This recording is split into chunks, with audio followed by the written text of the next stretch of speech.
The 13th intervention is in the area of vaccine production. If there is anything that we have learned, not only as Kenyans but as Africans, from the COVID-19 pandemic, is the essence of self-reliance. As the first step towards this goal, we as a government have established a company to facilitate this venture in the name of Kenya Biovax Limited, and therefore the Ministry of Health should operationalize this company to build a form and fill and eventually manufacture vaccines in our country by Easter of next year.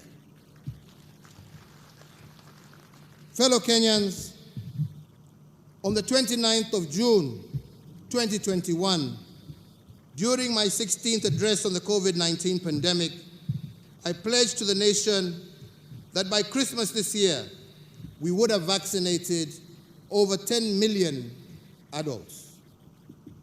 Today, I am pleased to confirm to the nation that we are on course to realize this target. As of today, we have vaccinated 5 million adults. Owing to the compliance with the health protocols and guidelines on COVID-19, I have further noted with much appreciation that surge of infections has declined over the last 2 weeks, as characterized by the positivity rate of below 5% that has been registered over this period. I once again want to thank the people of Kenya for exercising an admirable degree of civic responsibility in this fight and truly being their brother's keepers.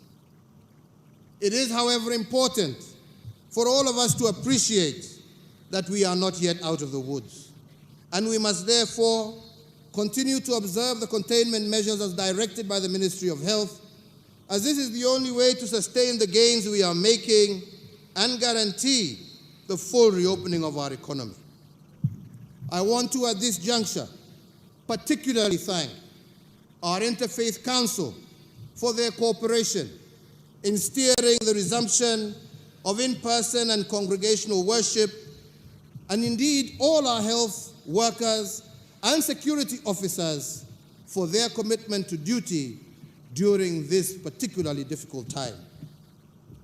So, fellow Kenyans, the National Emergency Response Committee on COVID-19 and the National Security Council have continued to monitor the evolution of the disease situation within our borders.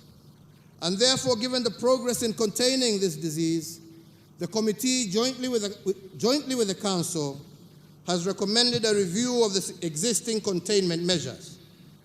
Accordingly, the number of persons gathering for in-person worship is now reviewed upwards from 1/3 of the congregants to 2/3, provided they adhere to all the health protocols.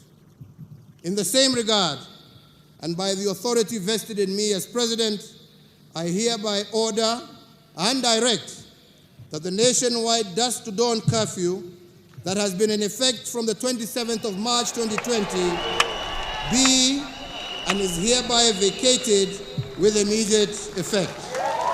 Asante sana, God bless you, and God bless you.